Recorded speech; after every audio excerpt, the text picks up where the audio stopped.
Esta conferencia comenzará a grabarse.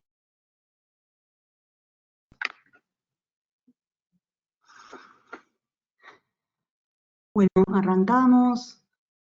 Buenas tardes a todos. ¿Me escuchan bien, verdad? A ver si puedo compartir.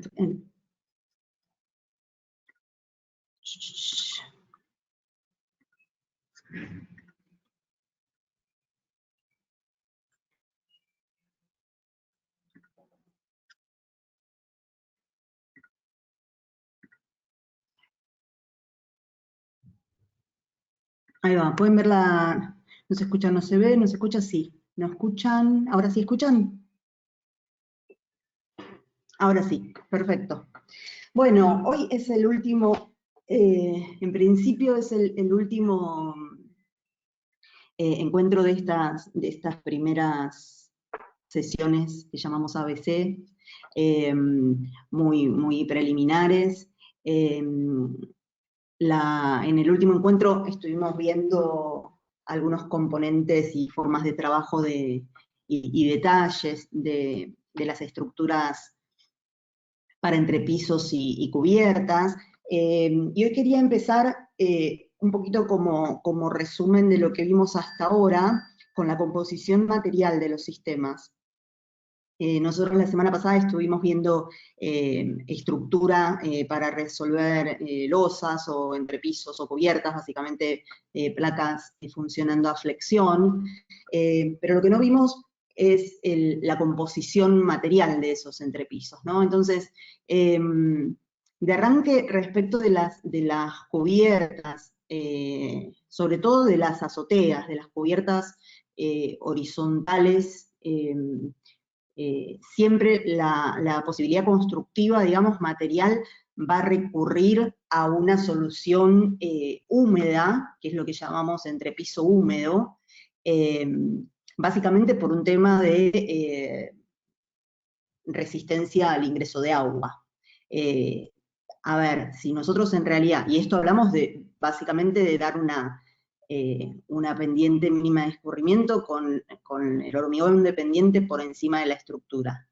Lo importante cuando pensamos de estructuras en estructuras de cubierta, sea horizontales o sea inclinadas, como cabios, inclusive de cerchas, cabriadas, retículas, lo importante es saber que en realidad nosotros podríamos darle esa pendiente mínima de escurrimiento, digamos, en el entrepiso con la inclinación de las carpinterías,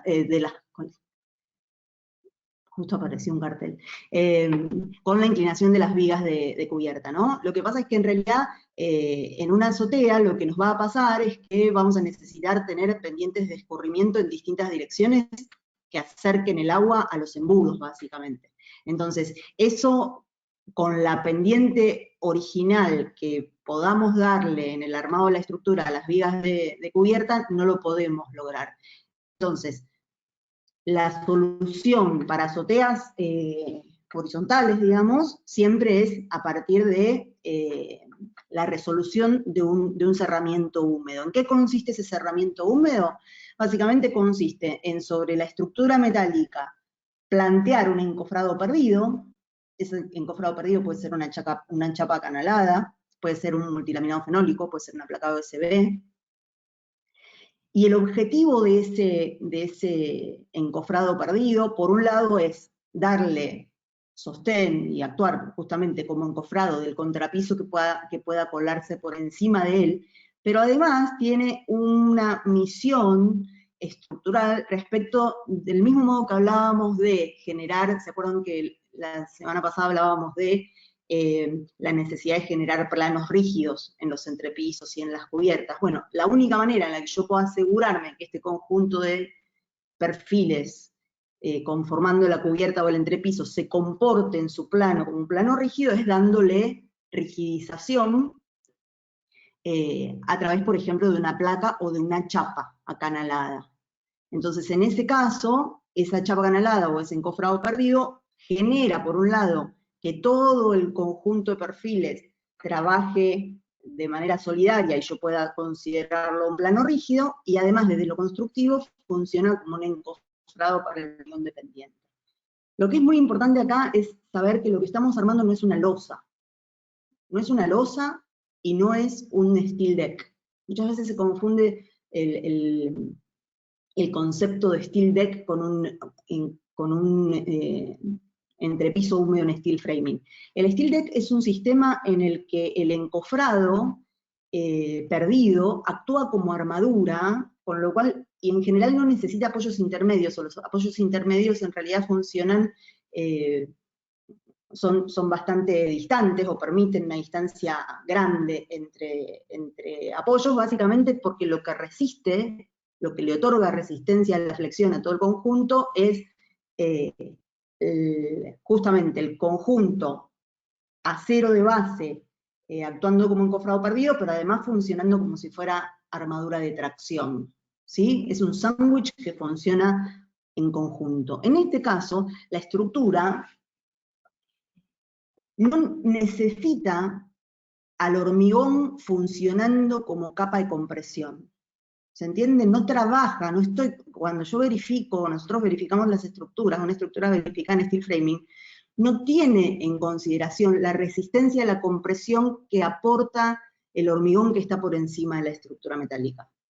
Solamente eso se considera como generación del plano de circulación, digamos, y como plano rígido. Pero la verdad es que la resistencia de este paquete se calcula solamente considerando la resistencia de los elementos metálicos trabajando a flexión. ¿Se entiende? Esto es muy importante. ¿Por qué? Porque en realidad ustedes, en este caso, este hormigón no tiene ninguna necesidad de ser hormigón estructural. Van a escuchar un montón de versiones distintas, y bueno, entonces, ¿por qué le pones? Es entender especialmente la concepción de lo estructural por un lado y lo constructivo por el otro, porque también van a ver que ese contrapiso, a este hormigón muchas veces le ponen una malla acá, de hecho la ponen, si observan el detalle, está bien ejecutado, digamos, esa malla es una malla que está por encima, en la parte superior de ese hormigón. ¿Por qué básicamente se sugiere la colocación, aunque esa capa de hormigón no sea estructural, por qué se sugiere la colocación de una malla? Para evitar las fisuras por contracción por fragüe. No tiene nada que ver con la resistencia a la tracción que otorgan las armaduras en una losa de hormigón, ¿sí? De hecho, si fuera ese el caso, la tracción está en el lado de abajo, con lo cual la malla debería ir en el lado de abajo, ¿está? Entonces, entender que básicamente todo lo que pongamos, ¿qué necesita la estructura? Necesita conjunto de perfiles separados de la modulación con una sección determinada por el cálculo, y un elemento horizontal vinculado a esas alas superiores que le dé rigidez a todo el conjunto. Por encima lo que quieran. Entonces, la opción húmeda, ¿cuál es? Colocar por encima de esa placa de rigidización, en este caso un encofrado perdido que además puede ser chapa canalada. Una buena opción, una opción que funciona bien también desde lo acústico, es colocar una aislación rígida entre la placa o la chapa que funcione como encofrado perdido y el hormigón dependiente, ¿sí? Puede no ser dependiente si esto fuera, por ejemplo, un entrepiso interior. Ahora, ¿para qué hago esto? Y bueno, básicamente para no vincular el hormigón con la estructura metálica, que tiene un comportamiento distinto, digamos. Yo no quiero dejar mi estructura metálica o mi estructura metálica, en el caso de que esto sea una chapa, vinculada con el hormigón. Trabajan distinto, se van a mover distinto. Entonces, ¿qué es lo que se sugiere siempre en el caso de las estructuras húmedas sobre entrepisos de steel framing? Desvincular el hormigón respecto a la estructura metálica.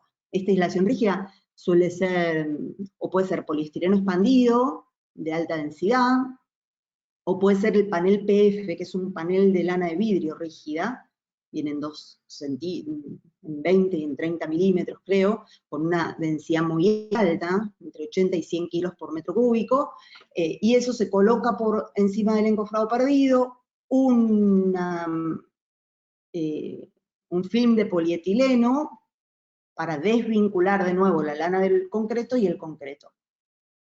Como este concreto no es estructural, no necesito colocar concreto de densidad estándar. Puedo usar el concreto o hormigón de relleno de bajo peso, ¿sí? Por ejemplo, alivianarlo con bolitas de poliestireno, ¿sí? Hay muchas opciones de hormigones no estructurales livianos, y es interesante que ustedes puedan usarlo para este relleno. ¿Por qué es interesante? Porque en realidad nosotros venimos funcionando, y esto no lo vamos a ver porque es bastante más profundo, digamos, el análisis, pero cuando nosotros determinamos las secciones que conforman un entrepiso o una cubierta, vamos a tener en cuenta pesos de uso y vamos a tener en cuenta pesos propios. En realidad, el peso que otorga un contrapiso, nosotros acá pusimos contrapiso liviano, la verdad es que ustedes pueden poner un contrapiso de hormigón común. Lo que pasa es que un contrapiso de hormigón estándar de 10 centímetros, por ejemplo, en promedio, si fuera en promedio por el espesor variable que tiene el contrapiso en una azotea, por la pendiente de descarga, eso le mete 240 kilos por metro cuadrado a un entrepiso de estos, que es mayor inclusive que la carga de uso de un entrepiso para un dormitorio, ¿sí? Entonces, lo que a mí me parece interesante de esto es que ustedes empiecen a entender que la definición de aspectos materiales, ¿sí? Como por ejemplo el contrapiso, respecto de si es contrapiso liviano o un contrapiso estándar, va a definir las secciones, con lo cual va a definir sus costos y con lo cual además va a definir de alguna manera la arquitectura, porque bueno, el entrepiso que a lo mejor estaba proyectado en 150, si le meto una carga que en principio pensé que era un entrepiso seco y después de repente cambió a un entrepiso húmedo, ojo que ese cambio tan liviano en la materialidad afecta fuertemente a la estructura, ¿sí? De hecho, la otra posibilidad... ¿No me escuchan? ¿Aló? ¿Me escuchan? Sí, sí se escucha. Ah, ok. No, porque ahí Sí, acabo de leer. ¿Escuchan todos? Sí, sí, sí. Ah, alguien se había quedado sin señal, perdón. No, justo lo leí y dije, uy, hace un rato que estoy hablando sola. Ahí va.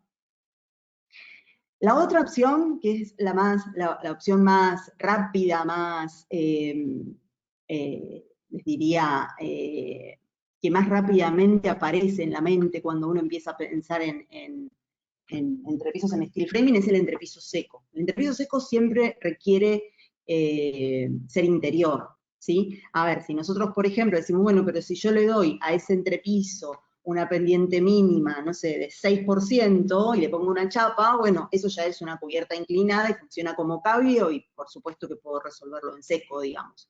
Pero no de manera horizontal absoluta como una azotea a la que yo quiero acceder, básicamente por el tema de descarga pluvial, ¿no? Entonces, ¿cuál es la otra opción? Y el entrepiso seco con, básicamente, un diafragma rígido, que puede ser un OSB o un fenólico. En este caso no puedo poner una chapa, ¿por qué? Bueno, porque en realidad este diafragma rígido me puede servir directamente para la instalación de un piso que puede ser directamente flotante. Prácticamente esta es la menor... la composición más simple y menor de un entrepiso seco. Tener un diafragma de rigidización y un piso flotante por encima. ¿Qué es lo interesante de esto? La velocidad, el peso muy bajo, respecto de la alternativa anterior, es muchísimo más bajo el peso, es muchísimo más baja el espesor de materiales componentes final, o sea, el espesor total de esta solución, en donde tengo un perfil que probablemente sea más grande que el otro porque la carga es más grande. Y después tengo chapa y aislación y un contrapiso.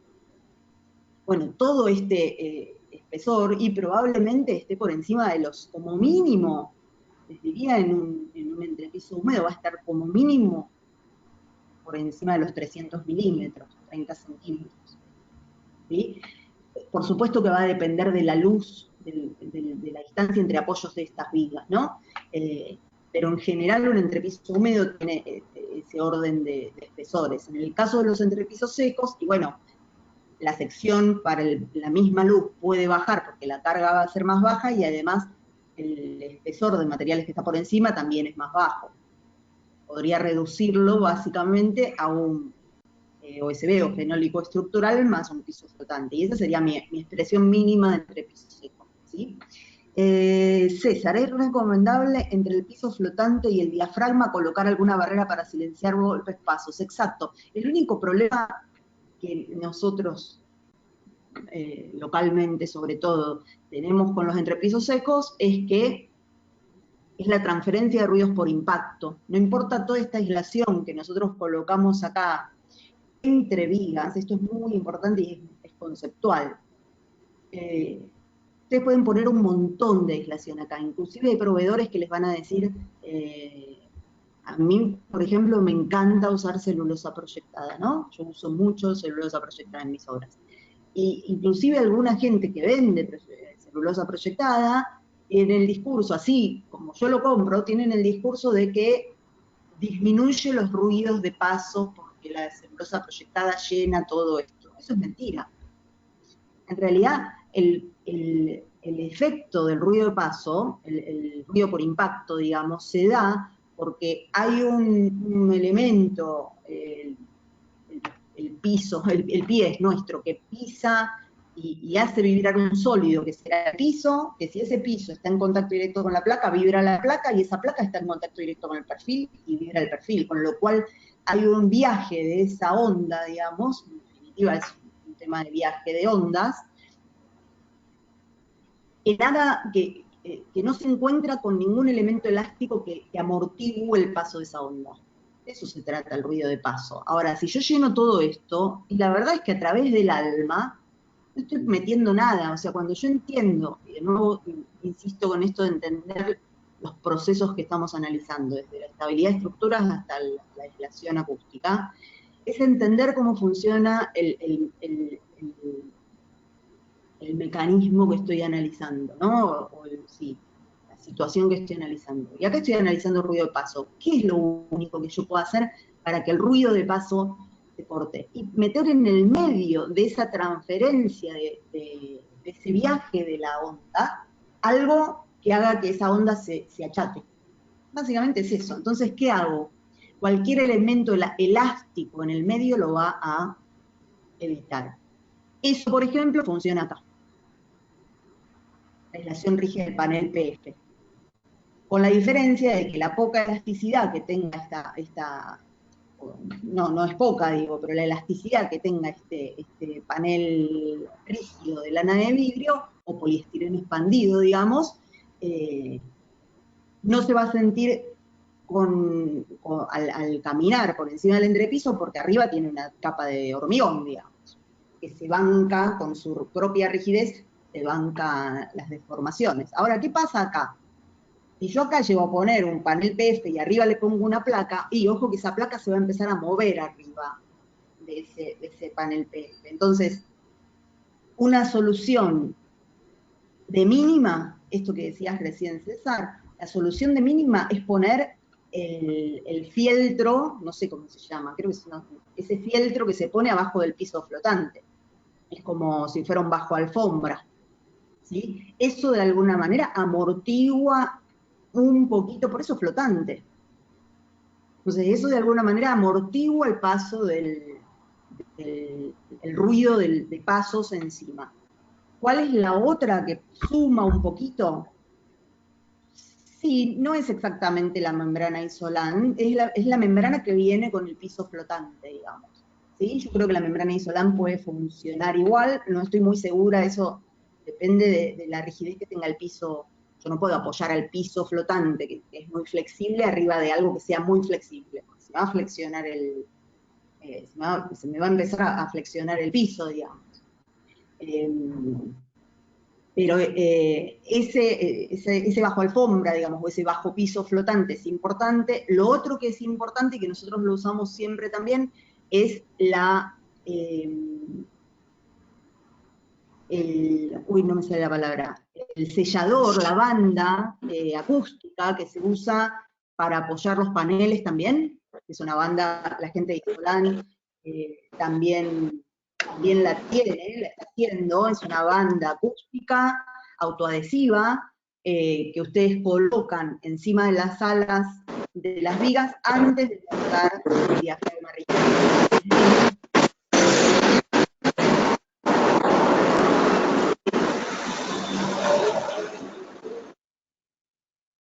Ahí se escucha algún ruido.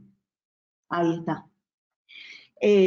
Bueno, baños en planta alta es todo otro mundo. Si nos metemos en eso, lo que no van a poder hacer es, en baños en planta alta, acá lo importante, digamos, lo más importante en el caso de baños en planta alta o instalaciones en planta alta en general es que las dimensiones de las descargas de los baños en planta alta no pueden atravesar perpendicularmente la viga. ¿Por qué? Porque necesita una perforación demasiado grande como para atravesarlas. Los punch, las perforaciones que nosotros estuvimos viendo que se dan en montantes, no son suficientes para el pasaje de la descarga sanitaria, ¿sí? Entonces, eso es importante respecto quizás del momento del proyecto, en donde yo decido que las descargas, por ejemplo, vayan paralelas, puedo armar mi estructura junto con la estructura de descarga sanitaria, con el planteo de descarga sanitaria, para que mis descargas en planta alta sean paralelas, y en vez de tener que atravesar las vigas así,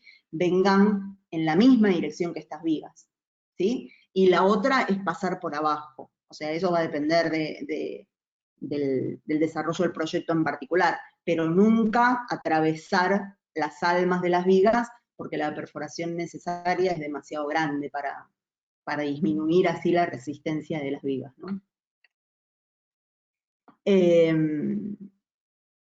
Entonces, de la misma manera que estuvimos viendo recién las composiciones materiales, quería hacer un repaso rápido por las composiciones materiales, de alguna manera, de paneles exteriores y de paneles interiores. Finalmente siempre nos vamos a encontrar con que las estructuras, tanto de paneles como entrepisos, como vimos recién, o cubiertas, tienen, como vimos al principio, el día 1, un subsistema estructura, que lo recorrimos ya, tanto para entrepisos, para cubiertas, para paneles, un subsistema de estructura que va a estar compuesto por perfiles separados de amoblación. Esos perfiles van a cambiar en función de la carga que lleven, y ese conjunto de perfilería liviana va a necesitar contar con un arquestramiento lateral, básicamente porque en el plano de esas superficies que se generan, estos perfiles no, por las uniones entre los propios perfiles, tiende a deformarse, con lo cual vamos a tener que suministrar un sistema de estabilidad lateral que puede ser dado por cruces en paneles, por diafragmas rígidos, que básicamente son OSB y multilaminado fenólico, siempre de calidad estructural. Entonces, y toda esa estructura vinculada a través de fijaciones y anclajes a sus elementos contiguos, digamos. En el caso de paneles, a sus fundaciones; en el caso de entrepisos, a sus paneles de apoyo, y así sucesivamente, ¿no? Entonces, por un lado ese paquete estructural, por otro lado un paquete de terminación exterior, digamos, que va a estar por encima de esa necesidad básica estructural, que va a depender fundamentalmente del tipo de proyecto, ¿no? ¿Qué es lo que aparece entre el subsistema estructural y el subsistema de terminación exterior? La barrera de agua y viento. Esto es lo que en el mercado aparece con el nombre de Covering, o Tyvek, o Wichi. Es un elemento que básicamente tiene unas características muy particulares, y es que es resistente al ingreso de agua líquida, pero es permeable al vapor. Es un material que permite el pasaje de vapor. Es todo lo contrario a una barrera de vapor. No vamos a meternos de nuevo muy profundamente en esto, pero es muy importante que tengan en cuenta que sobre todo en nuestra geografía, estoy pensando en La Pampa, digamos, en nuestra geografía nosotros tenemos la condición más grave de estos cerramientos exteriores dada en invierno por posibilidades de condensación acá adentro, entonces yo necesito que cualquier vapor, el vapor de agua que se genere en el interior de la vivienda pueda atravesar, pueda respirar la casa, para que no se den condensaciones adentro de los huecos. ¿Sí? Entonces, lo que pongo acá afuera, ese covering o Tyvek, eso es todo lo contrario de una barrera de vapor. Es una barrera de agua y viento que es permeable al vapor. ¿Sí? Nosotros en general, yo en mi análisis, y ahora en un ratito vamos a ver algunas ideas para discretizar los materiales y hacer un primer análisis de costos, en general, así como lo pusimos en este esquema, nosotros la barrera de agua y viento la colocamos junto con la rigidización. ¿Por qué? Porque en la obra inclusive ese es un hito muy particular. Independientemente de que mi primer preocupación, digamos, cuando empiezo a montar una obra de este tipo, es tener toda la estructura armada, montada, rígida y anclada, la quiero protegida del agua, sobre todo cuando estoy usando diafragmas con composición de madera, como diafragmas rígidos, ¿sí? Entonces, ese momento de tener la estructura montada, rígida, anclada y protegida del agua es un hito muy particular en el avance de la obra. ¿Podrías repetir por qué no es posible realizar cubiertas en seco? No, sí, se puede. Se puede siempre que tenga o sea, que la cubierta en seco desagüe en una canaleta. El problema es tener una azotea y que vos tengas en tu planteo un embudo, ¿no? Con pendientes de escurrimiento hacia un punto, donde tengo un embudo y una bajada pluvial. Entonces, en ese caso, esa necesidad de plantear pendientes de escurrimiento que vayan hacia el embudo, no lo puedo lograr más que con la variación del espesor del hormigón de pendiente. Ahora, si yo tengo una única pendiente, por ejemplo un cabio, de hecho el otro día vimos algún ejemplo, este ejemplo, y este es un ejemplo, digamos, absolutamente válido para resolverlo en seco. ¿Por qué? Y bueno, porque toda la descarga pluvial está acá. ¿Sí? Ahora, si yo tuviera una azotea y esa descarga pluvial está en el centro de la azotea, porque pienso que esa es una pileta de patio, y por ahí va descarga, ¿cómo hago para que toda la pendiente de escurrimiento vaya a un punto? Solamente lo puedo lograr con una pendiente de escurrimiento. De nada. Tiene que ver con eso nada más. Tiene que ver con lo proyectual. ¿Sí? Entonces, terminación exterior, ¿qué podrá hacer? Y podrá ser un subsistema para fijación de chapa y chapa, vertical, horizontal, pueden ser tableros, pueden ser placas, tiras de cementicias, de madera, pueden ser sistemas de IFS, puede ser lo que elijan, puede ser piedra, puede ser ladrillo, inclusive hace muchos años se construía todo en steel framing y como cerramiento exterior se construía una parecita de ladrillo, ¿sí?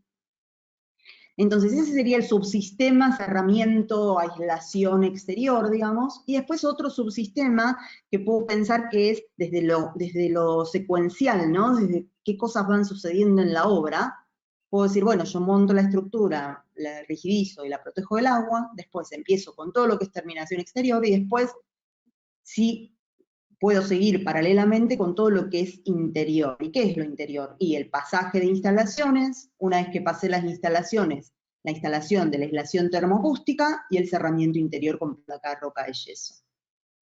Entonces esa es otra manera de discretizar las cosas como suceden en la obra. ¿Se acuerdan al principio hablábamos de, dependiendo de la ubicación, paneles entre pisos cubiertas, o dependiendo de la función, estructura, aislación, terminación, y ahora lo estamos dividiendo como en otras 3 instancias que son instancias más de ejecución, ¿no? Yo voy a montar toda la estructura, después inclusive de forma paralela en el tiempo, voy a encarar la terminación exterior y todo lo que significa ejecución desde el interior.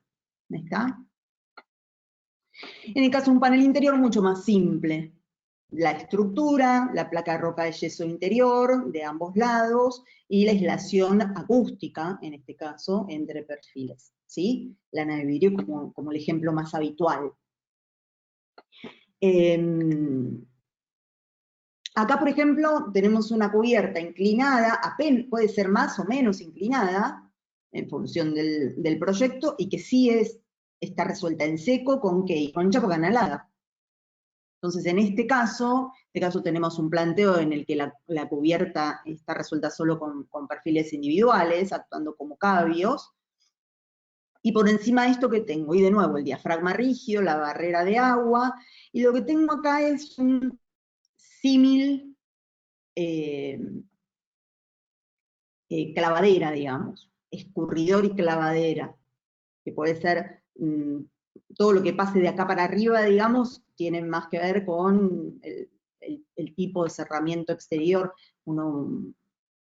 Justamente nosotros venimos resolviendo mucho con chapa, pero justamente la semana pasada analizamos un proyecto muy grande que tenía planteo de cerramiento de tejas de cubierta. Entonces, digo, todo lo que vaya por encima de la estructura arriostrada protegida del agua va a depender más de las necesidades de instalación que tenga el producto con el que se vaya a cerrar la cubierta, ¿sí? Y muchas veces también necesidades espaciales, por ejemplo, de la altura de este escurridor más la clavadera, en función del espesor de aislación que yo pueda querer poner inmediatamente debajo de la chapa. Entonces, a veces esta altura, si bien no es una altura en donde necesito más altura desde lo estructural para fijar la chapa, solo necesito subir o aumentar esa altura de la clavadera para que me dé espacio para poner acá, por ejemplo, más aislación bajo chapa. Y desde el lado inferior, como mínimo voy a necesitar una estructura independiente, pueden ser omegas sobre los cabios, o puede ser un cielo raso suspendido para colocar las placas de roca de yeso que actúen como cielo raso. Este es un ejemplo, esto no quiere decir que sea el único. El cielo raso manda, digamos, y toda la composición y el funcionamiento, por ejemplo, térmico de toda la cubierta, también requiere de análisis, digamos, más profundos, que no vamos a recorrer hoy, porque, bueno, pues, nos llevan bastante más tiempo, ¿no? Pero este es solo uno de los ejemplos de composición material para cubiertas. Entonces, lo que me parece interesante hoy en principio, habíamos pensado en estos primeros 4 encuentros. La semana que viene vamos a tener, llamamos un bonus track, que es un encuentro nuevo relacionado un poco con lo que vimos, pero más orientado a las instancias de documentación de proyecto, esto que muchas veces se menciona, la ingeniería de detalles y cuáles son los documentos y qué objetivo tienen y cómo se leen. Vamos a ver un poco eso y cuáles son algunas instancias anteriores, antes de llegar a la ingeniería de proyecto. Pero la idea de hoy era como, bueno, a ver, más o menos entendimos de qué se trata, la estructura, paneles, cubiertas, ok, qué materiales se usan, con qué lógica, ok, y cómo arranco, ¿no? ¿Cómo arranco cómo es el proceso de alguna manera de arrancar con la propuesta frente a un potencial cliente para ejecutar su obra o su proyecto en steel framing, y cómo llego a que esa obra esté construida, ¿no? Que muchas veces esa es la mayor dificultad. Sí, me encanta, a mi cliente le encanta, dice, ¿cómo sigo? Entonces, no es que, de nuevo, no es que tampoco vamos a ahondar en cada uno de estos aspectos, pero me parece que es importante que tengan como un pantallazo general sobre este camino, ¿no? Y en principio, ese primer paso es la propuesta. Y cuando hacemos la propuesta, a ver, y la verdad es que muchas veces, y eso es súper interesante, muchas veces esa propuesta no necesariamente viene del arquitecto, nosotros nos encontramos más con que el arquitecto se contacta o busca información o capacitación porque un cliente lo está consultando para construir con el sistema, más que al revés, digamos. En general es más usual que el cliente traccione al arquitecto más que el arquitecto traccione al cliente. El mercado está lo suficientemente maduro, digamos, y de una manera interesante para que el cliente entienda ya los aspectos que lo benefician en la implementación de un proyecto de steel framing, como para ir y pedírselo a su cliente, a su arquitecto, ¿no? Pero también cuando uno cruza de vereda, digamos, y se mete ya en el mundo del steel framing, la verdad es que todo el proceso y las herramientas desde lo constructivo y las herramientas inclusive de desarrollo de proyectos son tan distintas que no digo que no puedan convivir, y al final vamos a hablar un poquito de eso, pero lo ideal es que cuando hay un equipo que se va a dedicar a steel framing, se dedique exclusivamente al steel framing, porque básicamente lo que tienen que hacer es desaprender maneras de hacer las cosas con el modo en el que se hacían con construcción tradicional y aprender a hacerlas de otra manera, con lo cual es bastante difícil que un mismo equipo sea muy bueno haciendo los dos. Entonces, si van a dedicarse a hacer steel framing, deberían dedicar a un equipo a hacerlo exclusivamente. Igual después vamos a hablar un poquito de eso. Entonces, esa propuesta en general, cuando uno va y la ofrece, digo, bueno, ¿cuáles son las características? Esto ya lo hemos visto, digamos, no es nuevo, pero me parece que es bien, uy, a ver, bien interesante. ¿Qué pasó acá? Ahí. Recorrerlas rápidamente, ¿no? Como aspectos técnicos, hay aspectos de calidad, mitos. A mí me gusta siempre decir esto de que estamos hablando de estructuras de acero. El acero es más antiguo que el hormigón, ¿no? No estamos hablando de algo que surgió ayer. La alta disponibilidad desde el punto de vista estructural, la durabilidad relacionada con el galvanizado, los materiales que provienen de procesos industriales, digamos, hay muchos aspectos técnicos y de calidad que resultan atractivos y que están ahí potencialmente para ser comunicados, digamos. Hay muchas de estas características que nosotros las sabemos, pero que muchas veces no se comunican eficientemente, ¿sí? Inclusive hay mitos alrededor de. Nos parece muy importante que esa propuesta trabaje sobre esos puntos fuertes que tiene el sistema y que a veces simplemente no son bien comunicados.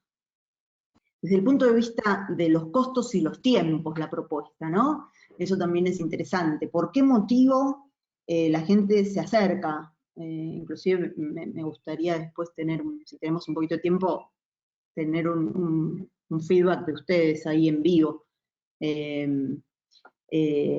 Y los costos y los tiempos son en general el primer factor que, por lo menos de arranque, resulta atractivo para el usuario de un proyecto de este tipo, sobre todo cuando hay una intención financiera, ¿sí? Por ejemplo, para inversionistas resulta altamente atractivo. Se fijan los costos, ahora vamos a ver un poquito una forma de una curva de cómo necesitamos, cómo la curva de inversión en un proyecto de este tipo es mucho más empinada y con una demanda de flujo de fondos muy alta en el inicio, ¿no? Entonces, eso les permite también fijar precios y disminuir el tiempo total de obra. Yo siempre digo el mismo ejemplo, que es, imagínense un shopping, ¿no? O un casino. En realidad, hace mucho decía un casino, como en el casino, tipo, cada día, imagínense lo que significa para un casino, como un ejemplo de flujo de dinero, tener terminada la obra un día antes. ¿Sí? Entonces, sin ir a ese ejemplo, no sé, pensar hoy que pueden desarrollar un proyecto para tener terminado, construido en diciembre y alquilarlo para pasar las fiestas, no digo que sea posible en estas circunstancias, digamos, pero esa es una posibilidad clara, o sea, lo tengo listo en diciembre y de repente estoy cobrando el alquiler ya de diciembre. Todo lo que sea análisis financiero por disminución de tiempos, ¿sí? Ahora, después de que paso, hago una propuesta y me dicen, dale, a ver, dale, me interesa, lo quiero en steel framing. ¿Qué hacen? Entonces acá hay varias instancias, las que siguen son varias instancias, una es proyecto y las otras son análisis y presupuesto.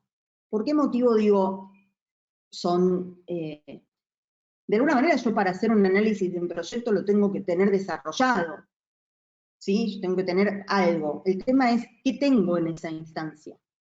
Y eso va a depender de cada estudio, de cada arquitecto, de cada empresa. Yo salgo a ofrecer algo y entonces puedo encontrarme con muchas instancias diferentes. Que ese cliente potencial ya tenga un proyectito, o un anteproyecto, o una idea de anteproyecto, o un proyecto de proyecto. ¿Sí? Entonces, en función de cuánto tiempo ustedes tengan disponible para dedicar a ese análisis, o en función de cuán desarrollado esté ese proyecto, o en función de cuánto ustedes apuestan, es como, bueno, ¿cuánto tiempo le voy a dedicar a esto? Entonces tengo muchas instancias distintas. Algunas instancias que son así de café, de teléfono, hola, sí, no, estoy, ¿viste? ¿Cuánto sale el metro?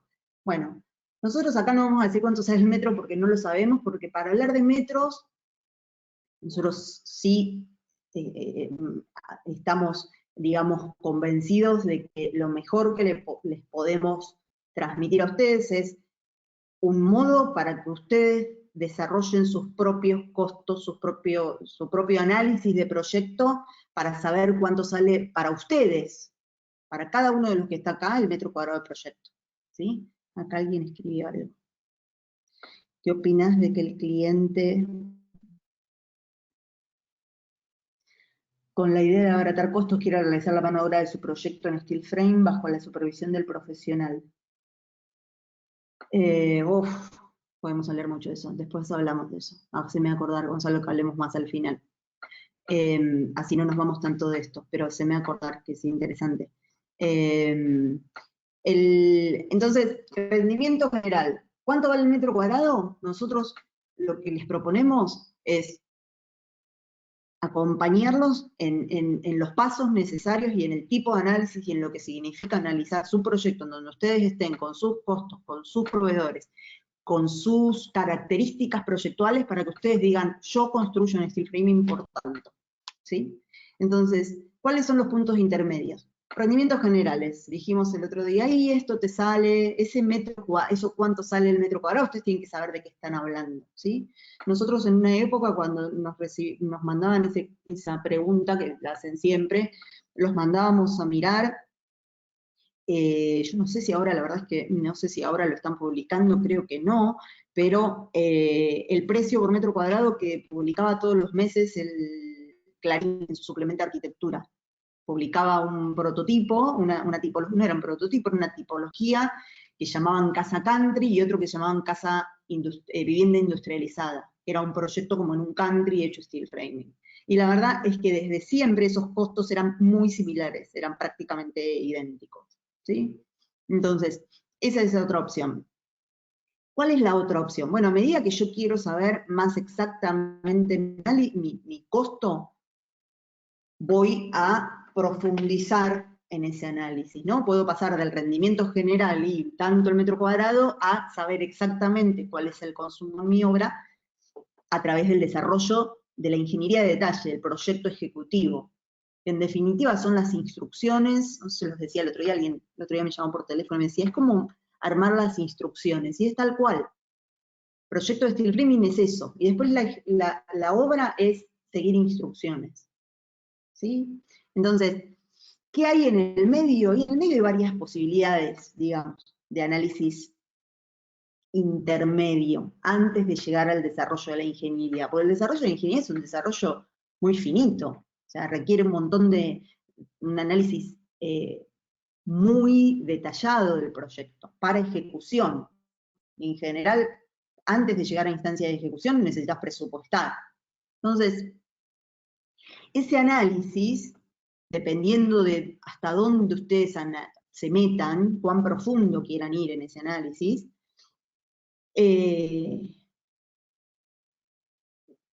va a darles un costo de obra total, analizando materiales, mano de obra y sobre todo analizando el flujo de fondos que se va a dar a lo largo de la obra, ¿sí? Y esta, a ver, quiero checar esto, pero, y esta curva que se ve acá es una curva de desembolsos, es el flujo fondos, digamos, por periodo, para una obra cualquiera, ¿no?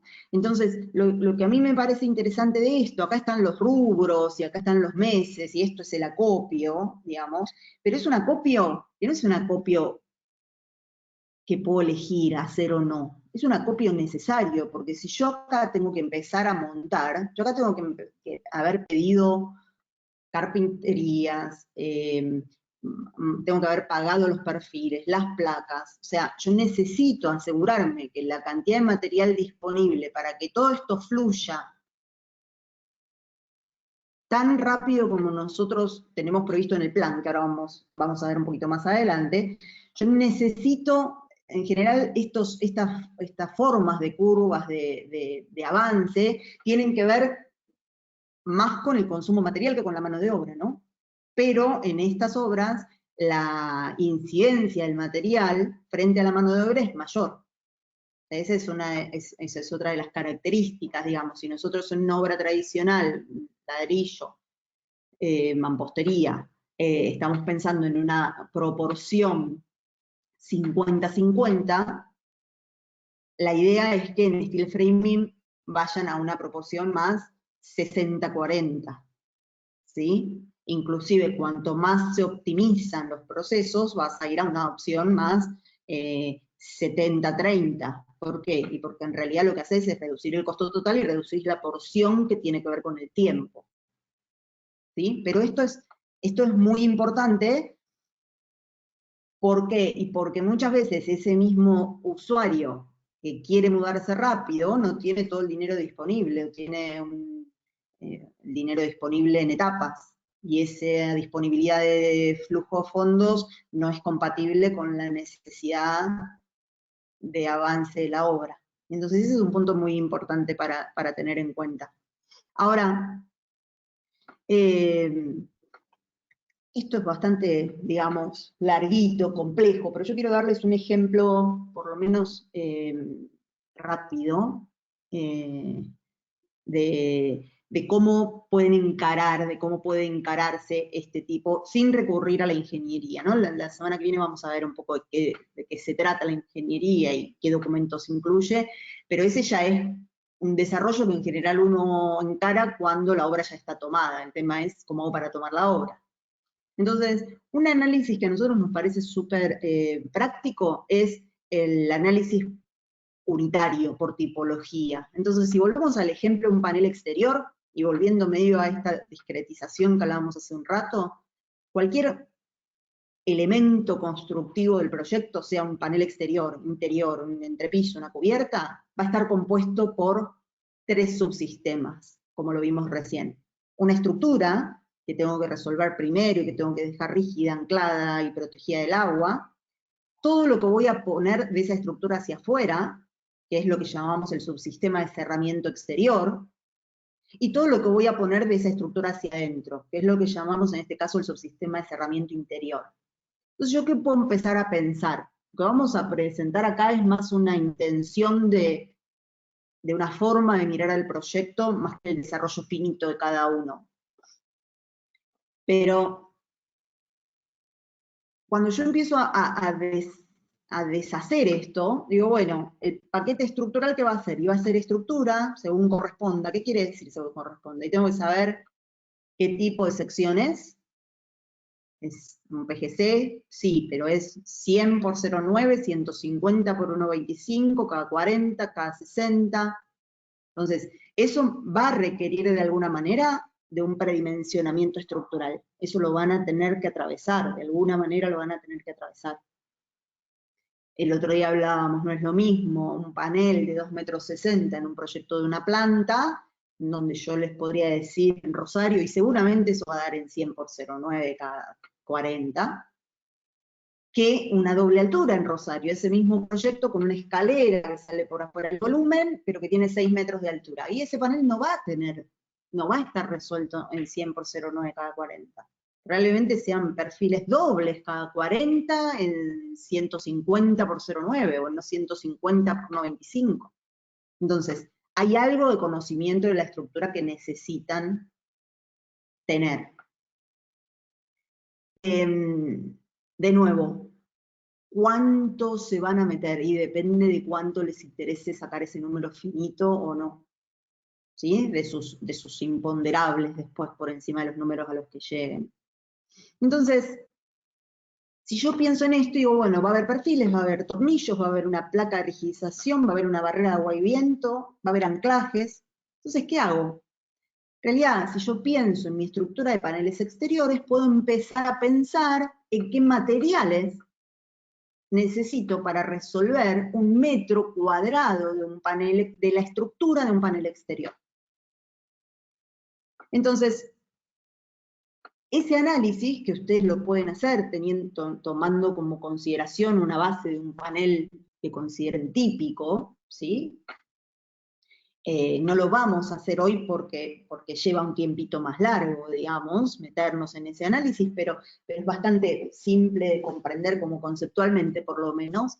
Yo lo que les puedo decir es que la estructura, así como les dijimos, un proyecto completo en steel framing, consume entre 25 y 35 kilos por metro cuadrado, lo que les puedo decir es, y en general podríamos pensar que si pensamos ya ahora en el consumo de acero, no por metro cuadrado de proyecto, sino por metro cuadrado de panel exterior, yo puedo pensar que el consumo de acero en un metro cuadrado de un panel exterior es cerca de 7, 8 kilos por metro cuadrado.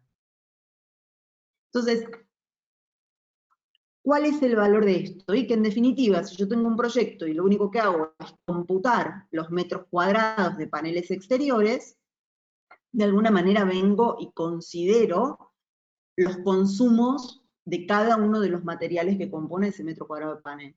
Entonces, en un panel exterior, y si tengo un metro cuadrado, voy a tener más o menos 1,1 metros cuadrados de CB por los recortes de placas, ¿sí? Entonces ya lo estoy metiendo acá el desperdicio de placas. ¿Por qué la barrera de agua y viento, el covering o el tieback, estoy poniendo 1,25? Porque ese es un elemento, es un material que se solapa, y que se solapa mucho. Con lo cual voy a usar hasta el 25, a veces eso hasta queda corto, digamos, depende del tamaño en el que yo compre la barrera de agua y viento, los solapes entre un rollo y el otro me hacen consumir hasta el 25% más de la superficie de paneles que yo estoy cubriendo, ¿sí? Puede ser un poquito más, puede ser un poquito menos. La banda aislante, la banda que coloco abajo, la cantidad de tornillos, cómo llego a la cantidad de tornillos. Entonces, cada uno de estos análisis, yo lo hago, por ejemplo, para, ¿qué es esto? Siempre tenemos que volver a las bases. ¿Qué es esto? Esto es la estructura, el consumo de materiales para la estructura de un panel exterior. Ahora, a esa estructura le voy a colocar terminación exterior. Y entonces acá, ¿qué tengo? Y tengo el consumo de materiales unitarios para resolver el cerramiento exterior con EIFS, con un tipo particular de EIFS. EIFS es el revestimiento sobre poliestireno. ¿Sí? Entonces, ¿qué voy a decir? Y bueno, yo quiero hacer EIFS, por cada metro cuadrado de cerramiento en panel exterior voy a necesitar 1 metro cuadrado de poliestireno, voy a necesitar 15 washers, voy a necesitar 6 kilos de base coat, voy a necesitar 1,25 de malla, porque de nuevo por el tema del solape de la malla. Primer, para si el color del finish, de la terminación es muy clarito, y como el base coat es gris, a veces tengo que pintar, porque si no se me oscurece. Depende del análisis que ustedes hagan de su propia solución de terminación exterior. Entonces, en función de eso, ustedes pueden ir obteniendo distintos subsistemas componentes de paneles exteriores. Me parece una solución que es muy práctica, cada uno debería desarrollarla para sus propios estándares, para sus propios tipos de materiales. Y entonces después, ¿cómo termino esta pared exterior? Tenía el subsistema estructura, todo rígido, protegido del agua, anclado, después tengo el revestimiento exterior con el IFS, el poliestireno, el texturado final, y del lado de adentro, ¿qué tengo? Y tengo que poner la aislación y la placa de yeso interior. Y entonces acá, ¿qué tengo? Y tengo la placa, tengo la cinta de papel para tomar las juntas, tengo la masilla, tengo los tornillos para tomar la placa, tengo la barrera de vapor del lado caliente, el lado de adentro, y tengo la aislación que va en el hueco de una pared exterior. Acuérdense que esto es el cerramiento del lado de adentro de una pared que da al exterior, ¿sí?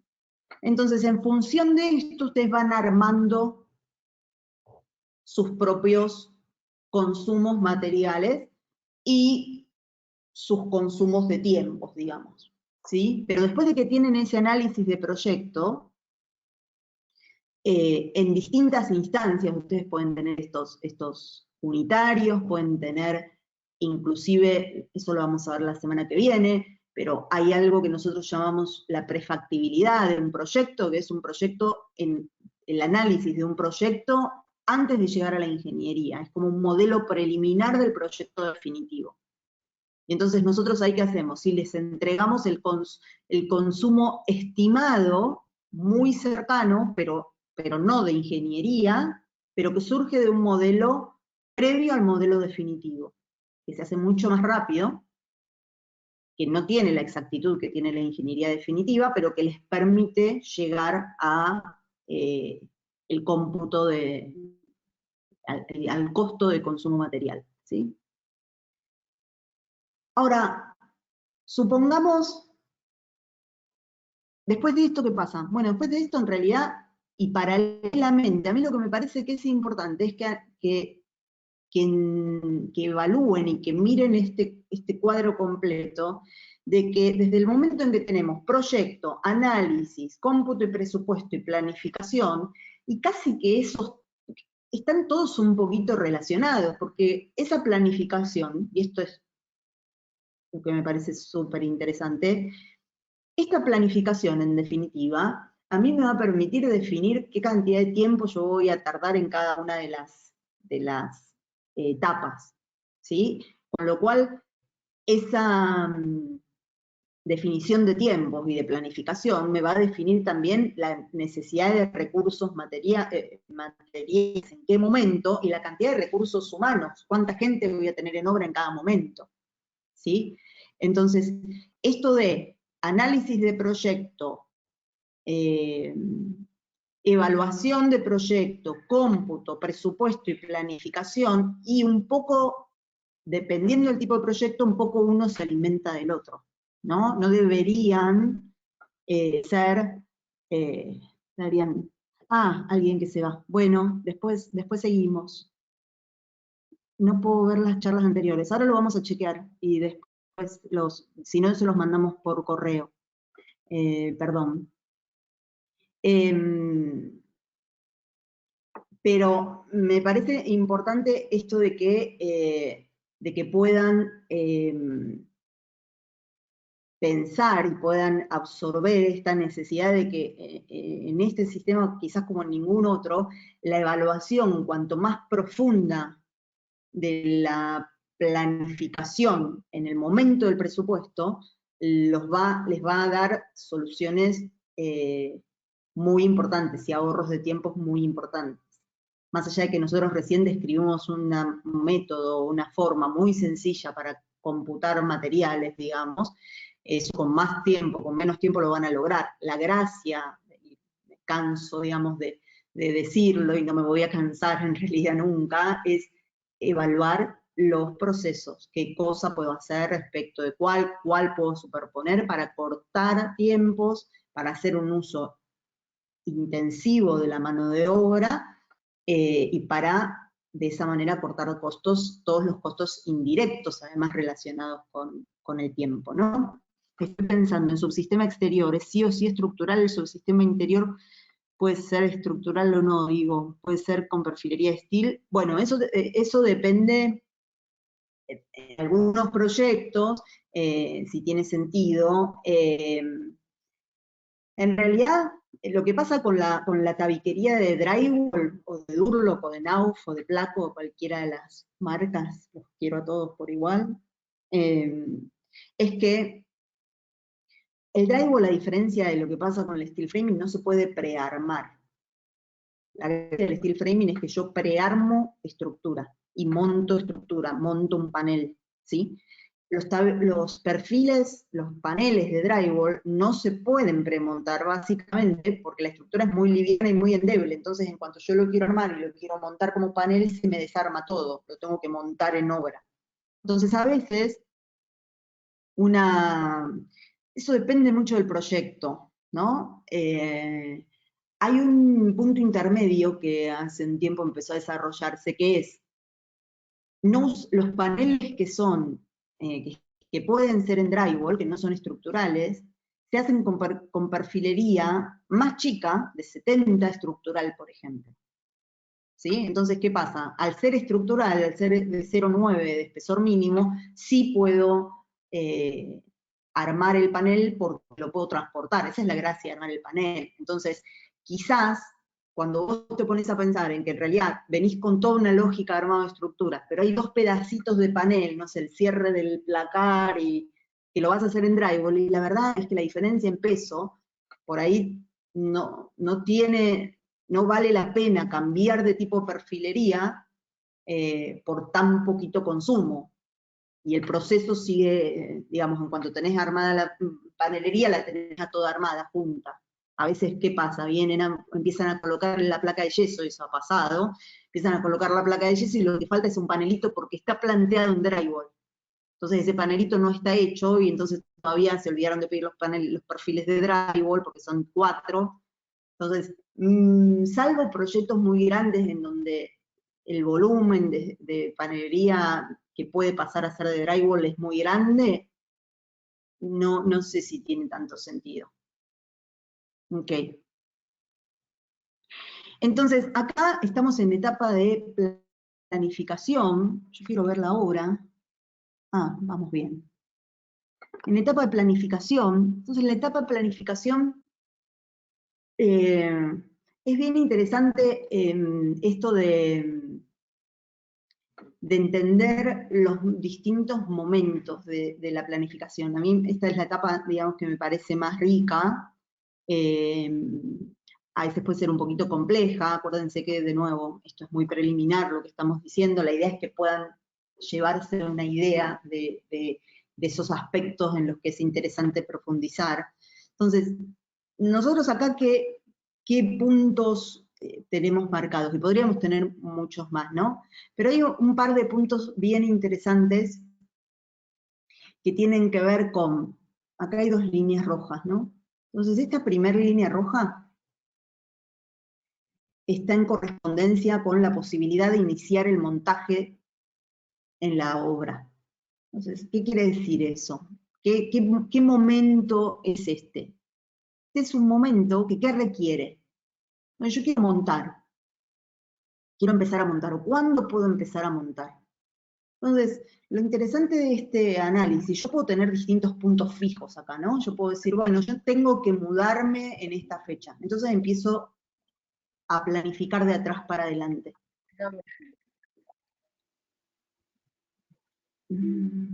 Entonces, ¿estaban diciendo algo? Yo justo callé a todo. Entonces, ¿Por qué es importante esto? Porque yo digo, bueno, si yo empiezo a montar acá, y este es un ejemplo que parece muy crucial para esto. ¿Qué significa que yo pueda empezar a montar acá? Que yo quiero empezar a montar en esta fecha. Quiere decir que si yo empiezo a montar, empiezo a generar, yo tuviera este objetivo fijo, voy a empezar a analizar qué cosas tienen que suceder antes de que yo pueda empezar a montar. Entonces, esto, digamos, es un análisis que puede hacerse en cualquier tipo de obra. Lo que pasa es que acá hay varios aspectos que en otro tipo de obras no aparecen y que acá son bastante definitorios. Por ejemplo, yo que tengo que empezar a montar acá, lo que tengo que sí o sí tener son los paneles armados, porque si no, que voy a empezar a montar. Entonces, si yo empiezo a montar acá, digo, bueno, en este periodo anterior, lo que sea que dure este periodo, tengo que armar la estructura. Y voy a estar X días armando estructura, ¿sí? Entonces, este inicio me dice, bueno, entonces acá tenés que empezar a armar la estructura. Si vos acá tenés que empezar a armar la estructura, tenés que tener acá todos los perfiles disponibles y la documentación disponible para armar los paneles para que después de estos días vos puedas empezar a montar. Entonces, si yo acá tengo que empezar a armar paneles, tengo que tener los perfiles en el lugar de armado. Si yo acá tengo que tener los perfiles en el lugar de armado, quiere decir que yo, una cantidad de días antes, y eso dependerá del proveedor, y acá aparece la importancia de tener un proveedor cerca, un proveedor local. Entonces, yo vengo y digo, yo acá quiero empezar a armar, quiere decir que 5 días antes, 6 días antes, 4 días antes, tengo que entregarle la lista de compra al fabricante. Entonces, esta estrellita, yo puse una estrellita acá y puse una estrellita acá. Esta estrellita indica la entrega de lista de compra de perfilería. O sea, yo acá le mandé el mail con el listado de corte de perfiles a Mati, a la gente del Centro de Chiapas. Si yo no entrego ese listado de cortes, ahí aparece Centro de Chiapas Rosario. Ahí está, exactamente, ahí está Centro de Chiapas, exactamente, sí. Entonces, yo entrego acá. Si yo entrego acá, la gente del Centro de Chiapas me dijo, yo en una semana te entrego acá, yo recibo los perfiles, empiezo a armar, tengo este tiempo de armado y acá puedo montar. Entonces, ¿qué otra cosa necesito para que acá yo le pueda entregar la lista de compra a la gente del Centro de Chiapas? Para fabricación. Y la verdad es que lo que necesito es que el desarrollo de la ingeniería se haya terminado de manera que acá me entreguen el listado de cortes de perfiles que necesito para mi proyecto. Si no, ¿qué le pido al proveedor? ¿Qué detalle de perfiles? ¿Qué cantidad de cada tipo de perfiles le pido? Si no tendría. Y acá yo puedo venir, digamos, puedo venir muchísimo antes, digo, y podríamos desarrollar esto hasta el momento de desarrollo de proyecto, porque si nosotros acá, y ahí entra, y eso lo podemos ver la semana que viene seguramente cuando veamos ingeniería, es si yo acá, en esta fecha, le tengo que entregar el listado de cortes al constructor para que se cumpla esta fecha de terminación, se empieza a ver la articulación entre uno y otro. Yo me tracé con la ingeniería, esta entrega, en vez de hacerla acá, la pasé una semana después, y es crítico ese camino. Empiezan a aparecer acciones, puntos de camino crítico del tiempo de obra que están relacionados con lo que sucede antes de ir a la obra. Entonces, en general, lo que nos suele pasar con las obras tradicionales, lo que les suele pasar con las obras tradicionales, es que hay muchas cosas que se dejan para más adelante. Y acá la gracia es analizar todo lo que pasa antes de llegar a la obra.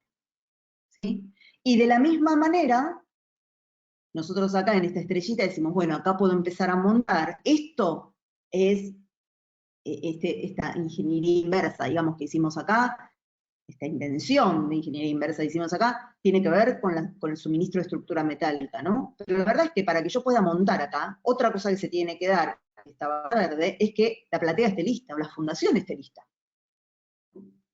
Entonces, para que la fundación esté lista, acá ya tiene que estar lista para montar, o sea que tienen que haber pasado por lo menos 7 días de la colada, y si este es el movimiento de suelos, y después, digamos, de nuevo, empiezo a hacer una ingeniería inversa acá, en donde el hormigón y la estructura metálica tienen que conversar entre ellos. Por ejemplo, respecto de los filos del acero, respecto de los filos del hormigón, o las instalaciones. Yo tengo que dejar en la fundación el chicote que salve para meterse en 100 milímetros, que es el lugar donde va a entrar el panel. Entonces, esto que a lo mejor resulta como mucha palabra, porque es mucha palabra, la intención es empezar a entender que yo puedo empezar a poner, puedo trabajar con distintas etapas muy definidas en esa planificación. Y uno es todo lo que pasa antes de la llegada a la obra. Yo acá estoy suponiendo que llego a la obra con los paneles armados. Esto sería lo mismo respecto de si yo armo los paneles en obra, o sea, finalmente puedo venir y decir, bueno, llegan los perfiles a obra, entonces armo en la obra, eso va a depender del espacio, de la logística, del sitio, digamos, que me permita el sitio. Entonces, todo lo que pasa antes de llegar a la obra. Después una gran etapa, que es como la etapa más atractiva, más rápida, es la etapa, sí, la etapa que todos queremos más, que es la etapa del armado y el montaje de la estructura. Acá se avanza muy rápido, es muy atractivo el proceso, y es el proceso del montaje de la estructura metálica, su rigidización y su anclaje. Entonces, esta última estrella que yo pongo acá es ese hito que dijimos antes, bueno, ese es el momento con el que soñamos el día que empezamos una obra en steel framing, que la estructura esté armada, montada, rígida, protegida del agua y anclada. Y eso es esta estrellita. ¿Por qué? Porque cuando yo tengo la estructura en ese estado, estable, rígida, anclada y protegida del agua, ¿qué empieza a pasar? Empiezo a poder trabajar desde el exterior y desde el interior con todos los cerramientos de cubiertas, cerramientos exteriores, con las instalaciones desde el lado de adentro, y después de que tengo las instalaciones, pongo las aislaciones, empiezo a poder emplacar, coloco las carpinterías y termino. ¿Sí? Lo interesante del momento definido por la segunda etapa, que es la etapa que se lleva el montaje, la rigidización y el anclaje de la estructura, esta etapa estructural, digamos, es interesante todo lo que pasa por acá. ¿Por qué? Porque es el momento en el que yo puedo empezar a superponer tareas. En función del proyecto yo puedo hacer una cuadrilla, está terminando la cubierta de techos, otra está resolviendo todo el cerramiento de los vanos para colocar la carpintería, para que yo pueda venir con la carpintería. Cuando tengo todo cerrado, puede venir la placa de roca de yeso a la obra, y ya, digamos. O sea, cuando llega la placa de roca de yeso a la obra, ya está como el fin de fiesta, digamos, ¿sí? Entonces, este análisis, vos decís, bueno, ese es un análisis que ¿cuándo se hace? Y la verdad es que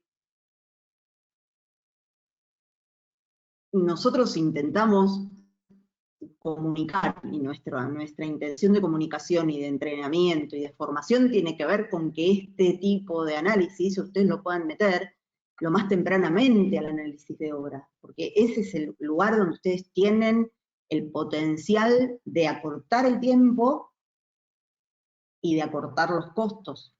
Porque si no, esto después se desbanda. O sea, si ustedes no tienen este análisis, o dicen, bueno, sí, te voy a hacer toda la placa de yeso en, no sé, en 2 semanas, pero después a la gente que iba a poner la placa de yeso la tenés en el techo, colocando chapa, o colocando singuería.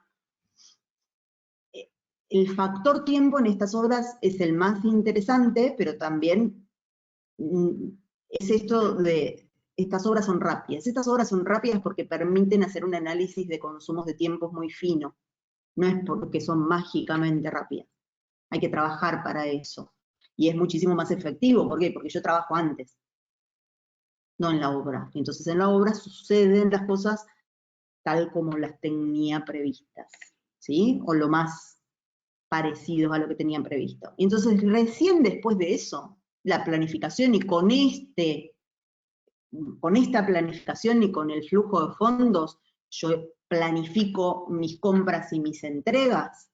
En realidad, cuando yo llego a este punto, la verdad es que a lo que me dedico fundamentalmente es a gestionar el plan, a gestionar el Gantt, asegurarme que esto se cumpla. Los planos ya están, los detalles ya están, ya sé dónde va la ventana, ya sé cómo se coloca. Tenemos toda la información dura del proyecto previa a la llegada a la obra, con lo cual el objetivo, a partir de que arrancó la obra, es asegurarnos que este Gantt se cumpla. Y para eso, estar muy aceitados con los proveedores, con las entregas, las fechas, qué cosas llegan, cómo tengo que tener, qué espacios disponibles y en qué formato tengo que tener la obra lista para que los materiales lleguen. Por ejemplo, la placa de yeso. La placa de yeso nunca debería llegar a la obra antes de que la obra esté cerrada. Entonces, a veces la planificación solo tiene que ver con eso, con cerrar la obra para que pueda llegar la placa de yeso, para que la placa de yeso pueda empezar a ser instalada en un sector que ya está listo, digamos. Y recién ahí empieza la ejecución. Entonces, ejecución sí, podemos planificar cosas, podemos pensar en que el proceso constructivo se da de este modo, en donde llegan perfiles a la obra y yo armo, mientras se termina de hacer la platea, yo voy armando los paneles, porque tengo mucho lugar en el sitio, o no tengo mucho lugar en el sitio, entonces armo los paneles fuera en un taller y los traigo justo cuando la platea me permite ponerlos encima y empezar a montar. Entonces, todo esto yo lo importante para nosotros de esto, lo interesante de esto, este seguimiento, instrucciones, o sea, ahora lo que empezamos a hacer es esto, es asegurarnos de que cada una de las tareas se cumplan en ese momento, ¿no? Lo importante para nosotros en esta instancia es transmitir que hay algunos aspectos como los que vimos los primeros días, que son de estabilidad, de resistencia, todo lo que tenga que ver con lo estructural. Digo, y eso no quiere decir que haya una única manera de resolver un proyecto, pero hay algunos aspectos que son absolutamente duros, datos duros. ¿Una estructura es estable o no es estable? ¿Esto resiste o no resiste? Yo puedo cambiarlo para hacer que... puedo cambiar las condiciones de armado de la estructura, pero el resultado es binario, da o no da. Todo lo que sea planificación, determinación de materialidades, procesos constructivos, tiempos, cuánta gente, son todos los aspectos blandos que en definitiva son los más ricos. Es donde, a mí me gusta usar como la palabra hackear, es donde se puede hackear el sistema. Lo que nosotros no queremos es que de alguna manera lleguen al momento de sentir que las obras de steel framing se hacen de una manera.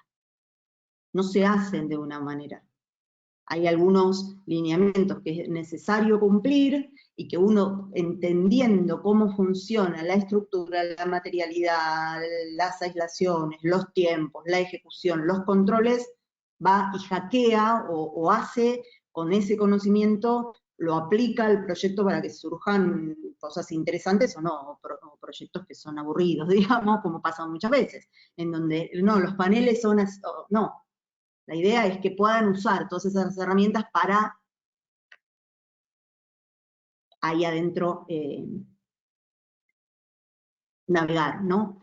Ahora, para cerrar me gustaba, me parece re interesante, esto no tiene nada que ver con el steel framing, tiene que ver con las etapas del conocimiento, me parece súper, súper interesante.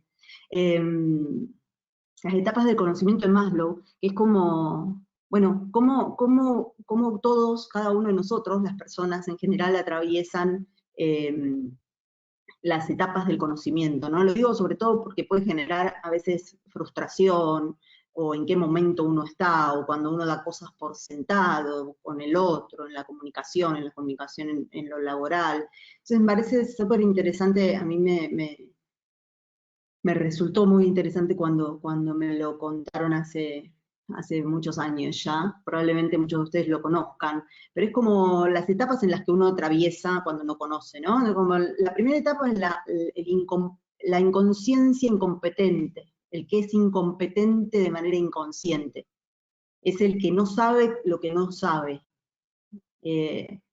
Como ejemplo, digamos, no sé, un niño que empezó no voy a hablar de steel framing para no herir susceptibilidades, pero un niño que que empieza a hablar, ¿no? Entonces, como de repente no sabe que no sabe hablar, no sabe que no sabe hablar y no habla. Entonces, de repente se da cuenta de que para conseguir cosas tiene que hablar, ¿no?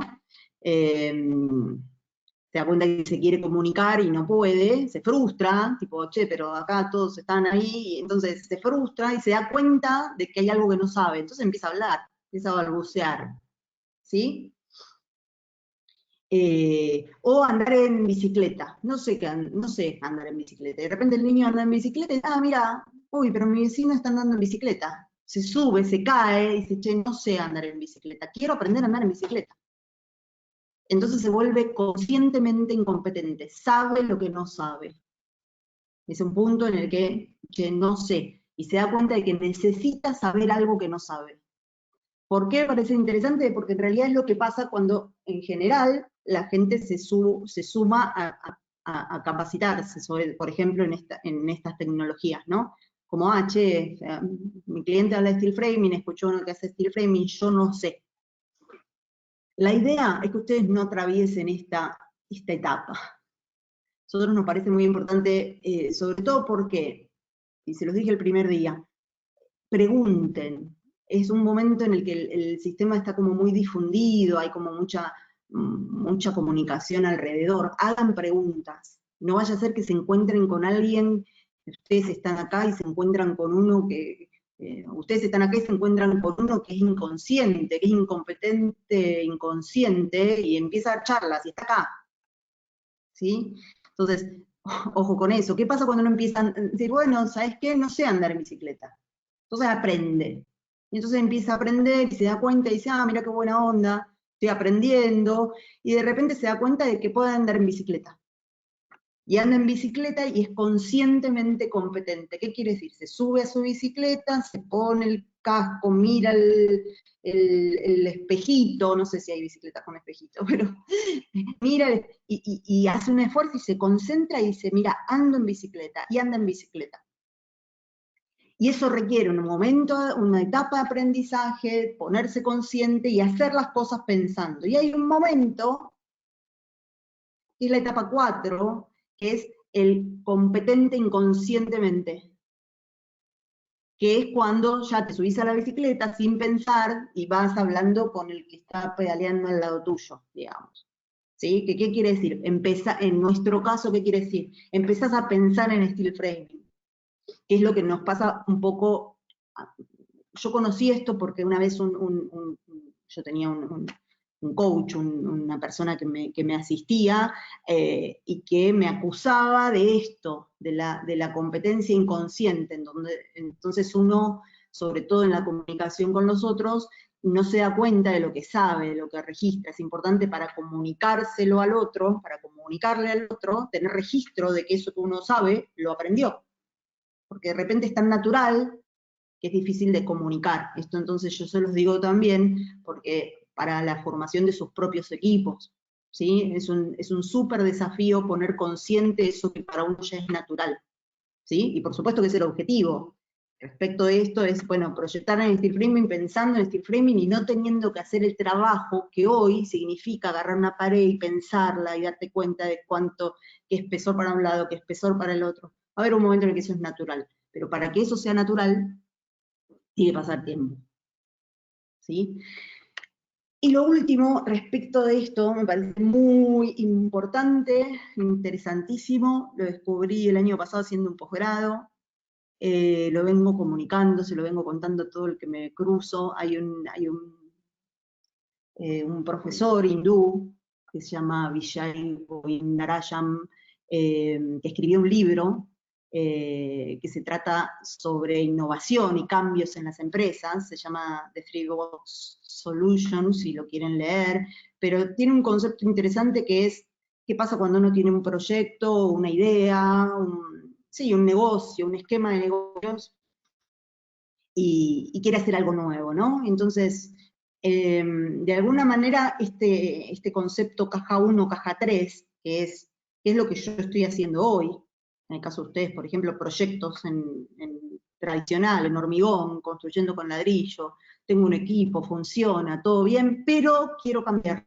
Quiero cambiarlo porque necesito ser más eficiente, porque el mercado me lo pide, con lo cual voy a cambiar probablemente mi esquema de negocio. ¿Por qué? Y porque cambian algunos aspectos muy importantes de mi estructura del negocio. Por ejemplo, las capacidades de mis oficinas técnicas, ¿sí? Entonces, ¿qué es lo importante de esta presentación y de este pensar en estas dos cajas, en estas tres cajas? ¿Cuál es la caja 1? Lo que hago hoy, lo que me da de comer hoy. Lo que les da de comer hoy a ustedes, de alguna manera, es hacer proyectos en tradicional, por ejemplo, ¿sí? En mampostería. ¿Y qué es lo que ustedes quieren hacer en el futuro? Quieren construir en steel framing, proyectar y construir en steel framing. Entonces, lo importante, lo que es muy importante y crítico acá, es darse cuenta de qué cosas nos sirven de la caja 1 para implementar en esa caja 3.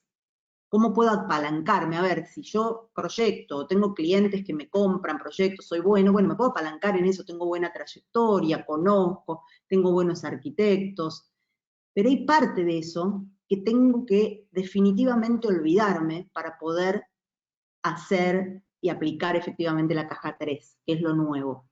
¿A qué me refiero con esto? Es muy importante en este proceso de empezar a hacer proyectos de una forma nueva, olvidarse la forma en la que están haciendo, en la que vienen haciendo las cosas hasta ahora y que vienen funcionando para la caja 1. Hay maneras en las que ustedes vienen trabajando que vienen siendo muy efectivas para el formato de negocio y para el tipo de trabajo que vienen haciendo, implementando hasta ahora. El desafío es darse cuenta que parte de eso ya no les sirve y cómo deshacerse de eso, cómo desaprender las formas en las que proyectaban hasta ahora, planificaban hasta ahora, documentaban hasta ahora, deshacerse de eso y empezar a hacerlo de una manera nueva. Por eso muchas veces es muy alentador cuando los estudios nuevos, empresas o gente que recién se mete en el mundo de la construcción, pasa a meterse en el mundo de la construcción con el steel framing. ¿Por qué? Porque no tienen nada de que olvidarse. Pueden desarrollar los conceptos y las actitudes y las formas de analizar y de mirar la cosa de cero. Es como agarrar un albañil y querer convertirlo en framer, ¿sí? No digo que no se pueda, pero lo importante, además de enseñar lo nuevo, de aprender lo nuevo, es identificar claramente qué cosa de lo que ya hacíamos nos sirve, ¿sí? Esto, nada, me parece que es súper interesante el planteo que aplica especialmente a esto de cambiar radicalmente la forma de construir y de proyectar. No tiene especialmente que ver con la técnica, pero me parece que es un concepto que es sumamente útil y válido para que puedan mirarlo desde ese lugar. Así que, bueno, gracias por estar ahí. Están todos callados. Ahora me dicen, hace una hora que no te escuchamos. Espero que me hayan escuchado. Entiendo que sí. Y en principio la semana que viene nos vemos a la misma hora con el bonus track sobre documentación de proyecto, distintas instancias, análisis de prefactibilidad e ingeniería de detalles, la presentación sobre el tipo de documentación, así que el lunes que viene los esperamos de nuevo. Gracias a todos por estar ahí del otro lado y gracias a la gente de Centro y Chiapas por la invitación. Nos vemos el lunes. Placer.